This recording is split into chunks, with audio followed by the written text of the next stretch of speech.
இந்த ரெண்டே ரெண்டு டவுட்டு தான், அதை மட்டும் கொஞ்சம் கிளியர் பண்ணி விட்டுறேன். இல்லைன்னா என் மண்டையே வெடிச்சிருக்கா ப்ளீஸ். 2 டவுட்டா? சரி, என்ன கேளு. நீ மகா வர்ற வழியில விக்கிரவாண்டியில தூக்க சொல்லிட்ட.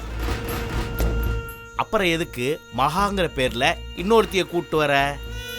அப்படி கூட்டு வந்தா ப்ராப்ளம் வராதா? ப்ராப்ளமா? என்ன ப்ராப்ளம் வரும்? என்னக்கா இப்படி கேட்ட? மகா செத்துட்டான்னு தெரிஞ்ச பிறகு அவ பேர்ல இங்க ஒருத்தி வந்து நின்னா பிரச்சனை தானே வரும். டேய் கூமுட்ட, இவ்ளோ பெரிய பிளான போடுறனா அதை யோசிக்க மாட்டேனா? இந்த நந்தினி ஒரு பிளான் போடுறானா அதுல 1000 விஷயம் இருக்கும்டா. கொஞ்ச நேரத்துக்கு முன்னால விக்ரம் அவன் ரூம்ல என்ன பண்ணிட்டு இருந்தான் தெரியுமா?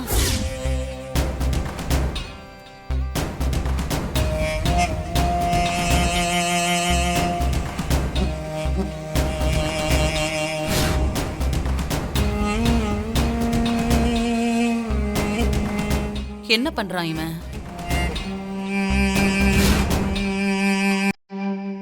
படம் வரைஞ்சிட்டு இருக்கானா?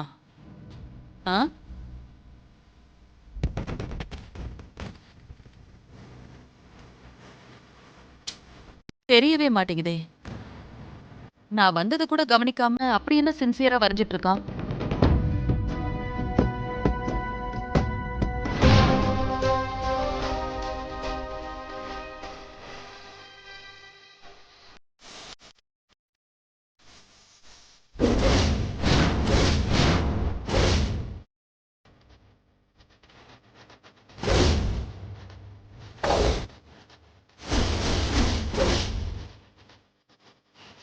மகா, என் மனசுக்குள்ள தெரிஞ்ச உன் கண்ணை நான் வரைஞ்சிட்டேன்.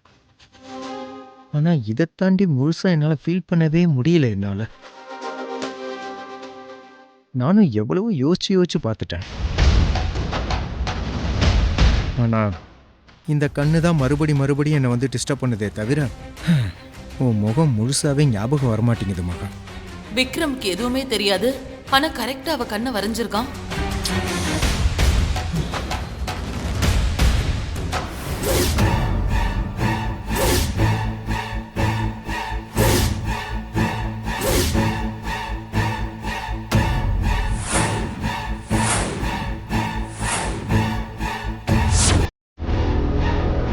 அதே கண்ணு, மகாவோட கண்ணு.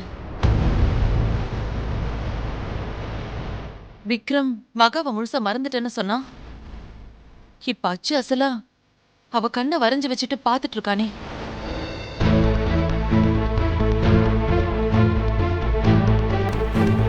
உன் பேரு மட்டும்தான் மனசுல இருக்குன்னு நினைச்சேன். ஆனா இப்போ உன் கண்ணு எனக்குள்ள தெரிய ஆரம்பிச்சிருச்சு. சூப்பர். இவ்வளவு நேரமா உன்னை எனக்குள்ள தேடிட்டு இருந்த எனக்கு இது ஒரு படி முன்னேற்றம் தான்.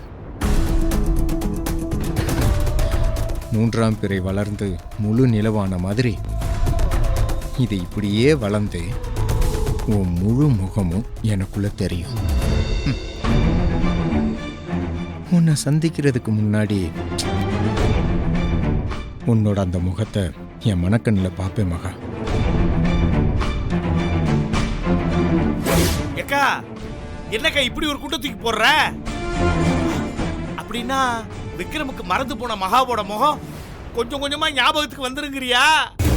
ஆமாண்டா, அவன் வந்த ஒரு நாள்லயே அவளோட கண்ணை வரைஞ்சு பாக்குறானா, இன்னும் அடுத்தடுத்த நாள்ல காது மூக்கு கழுத்துன்னு ஒவ்வொன்னா வரைஞ்சு இவதான் மகான்னு நமக்கே சொல்லுவான்டா. ஐயோ, என்னக்கா சொல்ற?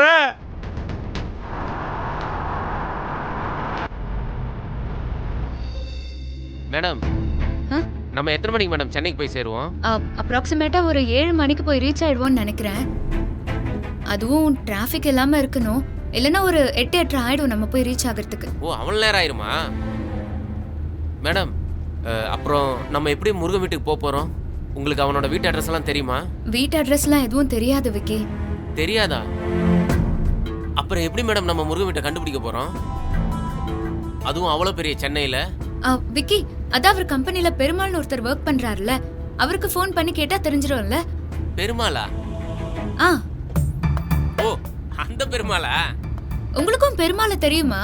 தெரியும் மேடம். தெரியுமா? எப்படி தெரியும்? அது அன்னைக்கு அமுதா சொல்லுச்சு. அப்போ நான் ஃபோன்ல கூட பேசியிருக்கேன் மேடம். ஃபோன்லயும் பேசிருக்கீங்களா அவங்க கூட? சரி, அப்போ நீங்க ஃபோன் பண்ணுங்க அவங்களுக்கு. ஃபோனா? ஐயோ, என்ன யோசிச்சிட்டு இருக்கீங்க? உங்ககிட்ட பெருமாள் நம்பர் இருக்குல்ல? இருக்கு மேடம். அப்போ கால் பண்ணுங்க. சரி மேடம்.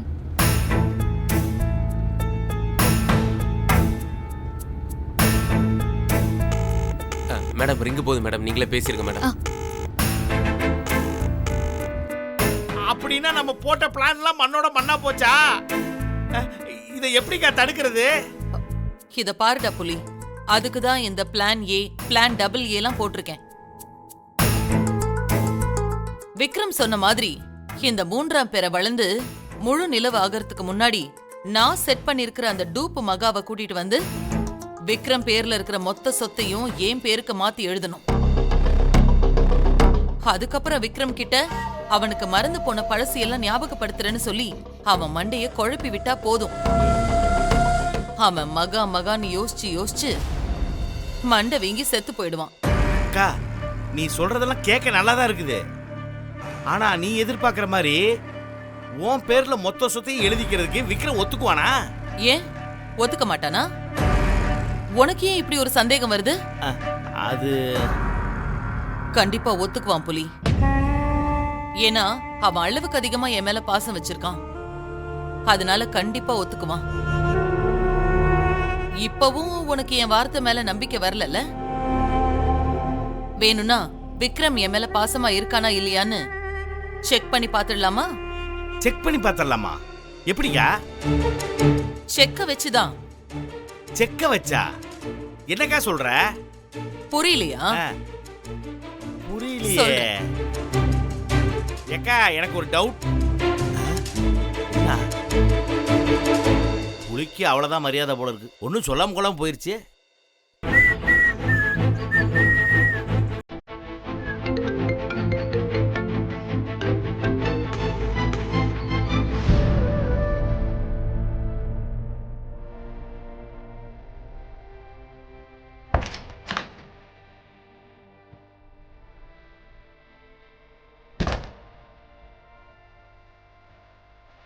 என்னங்க நீங்க மட்டும் வரீங்க? மகா எங்கங்க? வந்திருக்காளா? அண்ணி வரல ஐசு. என்னங்க சொல்றீங்க?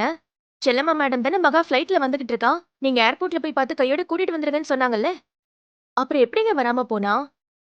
அதான் எனக்கும் தெரியல ஐசு. திருச்சி ஃப்ளைட்ல அண்ணி வரல. நான் ரொம்ப நேரம் வெயிட் பண்ணி பார்த்துட்டு தான் இங்க வரனே. திருச்சி ஃப்ளைட்ல வரலையா? அப்போ ஒருவேளை அடுத்த ஃப்ளைட்ல வருவாளா? இல்ல ஐசு, இதுக்கப்புறம் திருச்சில இருந்து சென்னைக்கு நைட் தான் ஃப்ளைட்டு. நைட்டா? அப்போ மகா இன்னைக்கு வரமாட்டாளாங்க? என்ன விஜய் இப்படி சொல்றீங்க? சாமி சொன்ன மாதிரி விளக்கேத்தியும் வச்சிட்டோம். இன்னைக்கு மகா இப்படியும் வந்துருவான்னு நம்பிக்கிட்டு இருந்தேன்.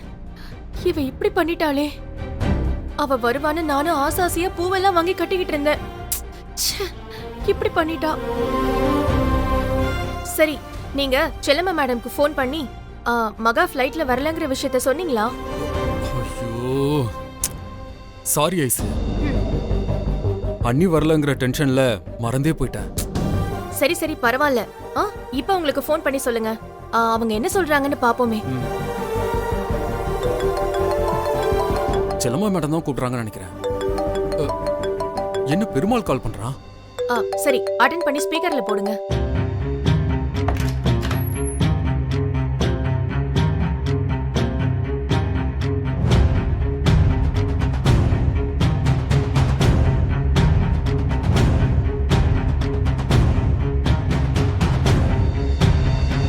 விக்ரம், அம்மா, என்னாச்சு? விக்ரம், நீ ரெஸ்ட் எடு. நான் அப்புறமா கூட வரேன். அம்மா, நான் நாள் ஃபுல்லா இங்க ரெஸ்ட் எடுத்துக்கிட்டு தான் இருக்கேன். நீங்க என்ன விஷயம்னு சொல்லுங்க. ஹலோ பெருமாள். பாஸ், குட்டி பாஸ், உங்களுக்கு ஒரு குட் நியூஸ். மகா மேடம் கால் பண்ணாங்க. அண்ணி கால் பண்ணாங்களா? எப்போ? இப்பதான் பாஸ், கொஞ்ச நேரத்துக்கு முன்னாடி. இப்போவா? சரி, என்ன சொன்னாங்க? எங்க இருக்காங்களா? அது தெரியல குட்டி பாஸ். ஆனா அவங்க பேசுறத கேட்டதும் எனக்கு அப்படியே ஷாக் ஆயிடுச்சு குட்டி பாஸ். ஷாக் ஆயிடுச்சா? என்ன பெருமாள் வளர்ற? உலர்ல குட்டி பாஸ், உங்ககிட்ட நான் உண்மைதான் சொல்றேன்.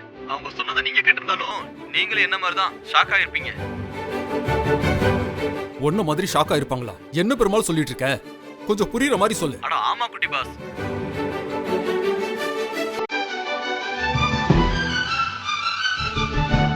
சரி அதை விடு.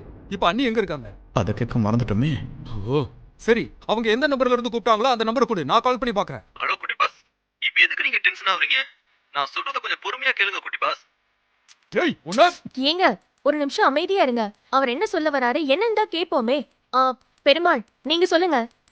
மகா என்ன சொன்னா? அதை ஏன் கேக்குறீங்க மேடம்? அவங்க பேசுறத கேட்டு எனக்கே தலை சுத்திருச்சு. ஹலோ, நான் திருச்சியில இருந்து காவேரி பேசுறேங்க. என்ன சொல்றீங்க? திருச்சில இருந்து காவேரி பேசுறீங்களா? எந்த காவேரி பேசுறீங்க? நீங்க யார் பேசுறீங்கன்னு எனக்கு தெரியலையே. உங்களுக்கு யார் வேணும்? ஹலோ பெருமாள், நான் காவேரி தாங்க பேசுறேன். உங்களுக்கு ஞாபகம் இருக்குங்களா? அன்னைக்கு அமுதா கூட நான் கம்பெனிக்கு இன்டர்வியூக்கு வந்திருந்தேனே. நீங்க கூட என்ன வெளியே போக விடாம தடுத்தீங்களே. ஓ மகா மேடமா? அப்போ மகா லைன்ல தான் இருக்காளா? இல்ல மேடம், இப்பதான் கான்ஃபரன்ஸ் போட போறேன். லைன்ல இருங்க, ஒரு நிமிஷத்துல கனெக்ட் பண்ணிடுறேன்.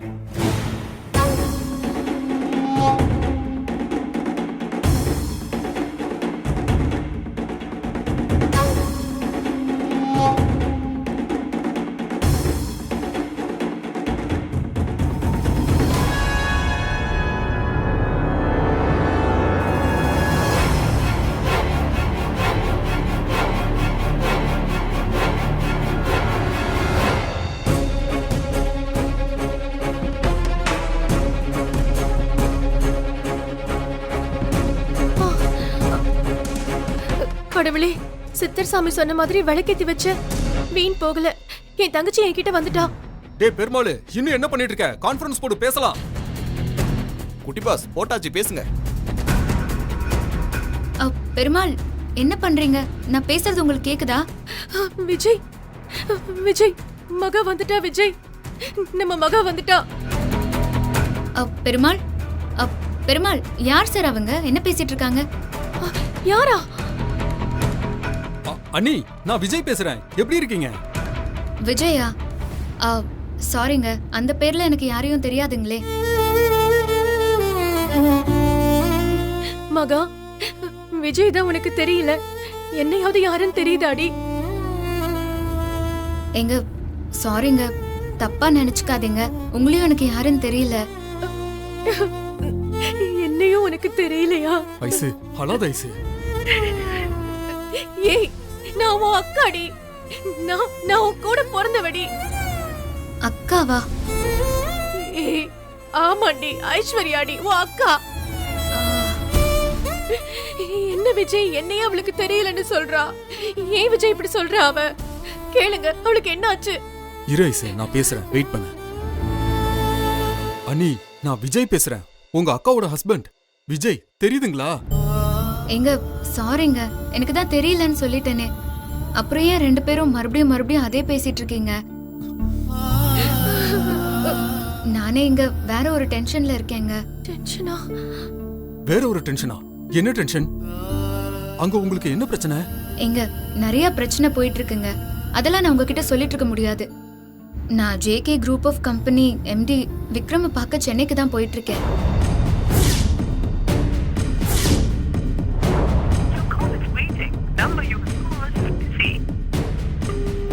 என்ன விக்ரம் பாஸ் வேற செகண்ட் லைன்ல வராரு?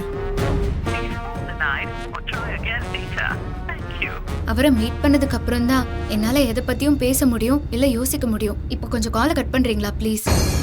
ஹலோ ஹலோ, ஒரு நிமிஷம். இப்போ நீங்க என்ன சொன்னீங்க? ஜிகே குரூப் ஆஃப் கம்பெனியோட எம்டி விக்ரமா பார்க்க போறீங்களா? ஏங்க, அவரு உங்களுக்கு யாருன்னே தெரியாதா? தெரியும், ஆனா அத எப்படி சொல்றதுன்னு தான் தெரியல. அவரை தெரியும்னு சொல்றதா இல்ல தெரியாதுன்னு சொல்றதான்னு எனக்கு எப்படி சொல்றதுன்னு தெரியல. ஒரே குழப்பமா இருக்கு. குழப்பமா இருக்கா? அப்போ விக்ரம் உங்களுக்கு என்ன வேணும்? அவருக்கும் உங்களுக்கும் என்ன உறவு முறைன்னு உங்களுக்கு தெரியுமா? விக்ரம்க்கும் எனக்கும் என்ன உறவுங்கிறது தாங்க குழப்பமாவே இருக்கு. விக்ரம் எனக்கு ஹஸ்பண்டா இருப்பாருங்கிற ஒரு நம்பிக்கையில தான் நான் அப்போ அவரை பார்க்கவே போயிட்டு இருக்கேன் சென்னைக்கு. மகா என்னடி சொல்ற? விக்ரம் மாமா உன் ஹஸ்பண்டுங்கிற நம்பிக்கையில தான் நீ பார்க்க போறியா? ஐயோ கடவுளே, இது என்ன சோதனை? அவளை தொட்டு தாலி கட்டின புருஷனே அவளுக்கு தெரியலன்னு சொல்றா. இப்ப என்னங்க பண்றது? ஐசு ஒரு நிமிஷம் அமைதியா இரு. நீ எப்படி பண்ணா எப்படி? அனி, நீங்க சுயநினைவோட தான் பேசுறீங்களான்னு எனக்கு தெரியல. விக்ரம் உங்க ஹஸ்பண்டா இருப்பாருன்னு நம்புறதா சொல்றீங்க. அப்புறம் ஏன் அண்ணி இப்படி எல்லாம் பேசுறீங்க? உங்களுக்கு என்னாச்சுன்னு எங்களுக்கு தெரியல. அண்ணி, விக்ரம் தான் உங்களோட ஹஸ்பண்ட். அவன் தான் உங்களுக்கு தாலி கட்டின புருஷன்.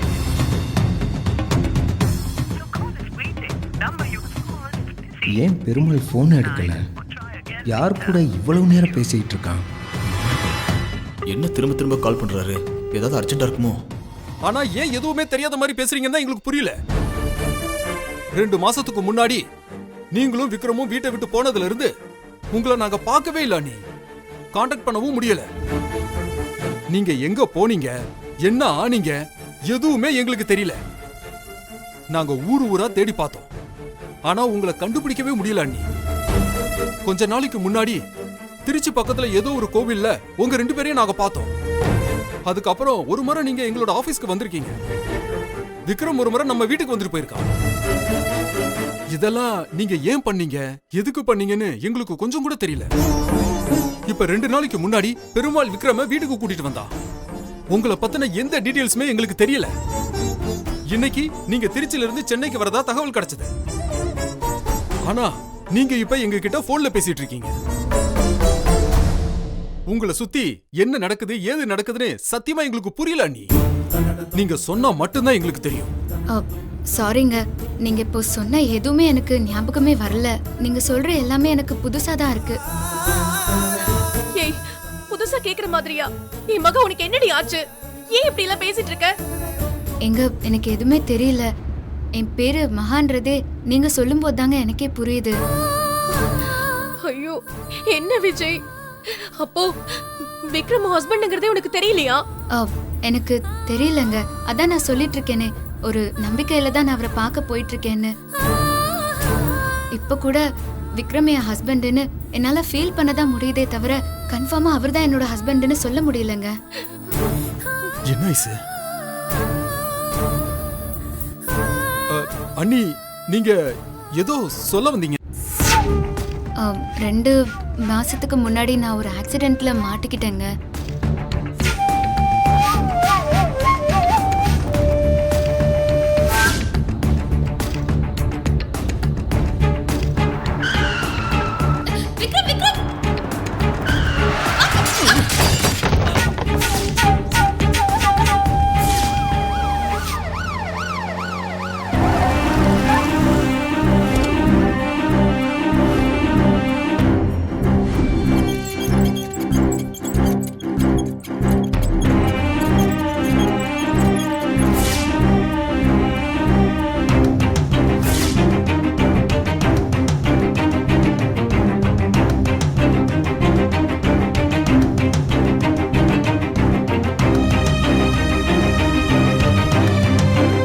அம்மா காவேரி, நம்ம புது காரோட சாவி.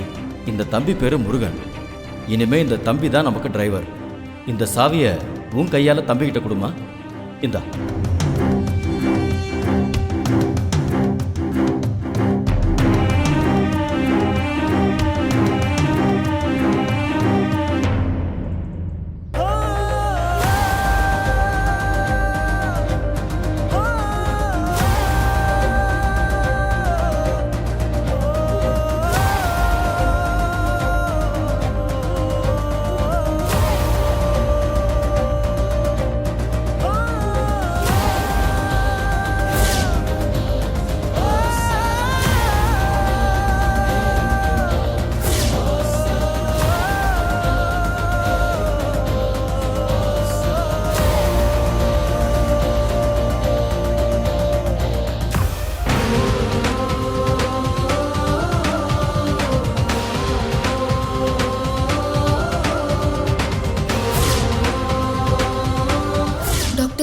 நீங்க முருகனுக்கு நிறைய ப்ராப்ளம்ஸ் இருக்குன்னு சொன்னீங்கல்ல, அப்படி என்ன டாக்டர் ப்ராப்ளம் இருக்கு அவருக்கு?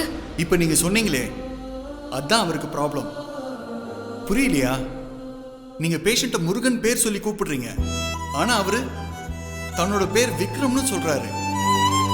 அவருக்கு தலையில பலமா அடிபட்டதுனால அவருடைய மூளை நரம்புகள் ரொம்ப கடுமையா பாதிக்கப்பட்டிருக்கு. எங்களால அவருடைய உயிரை தான் முழுமையா திருப்பி கொண்டு வர முடிஞ்சதே தவிர அவருடைய ஞாபகத்தை முழுசா திரும்ப கொண்டு வர முடியல.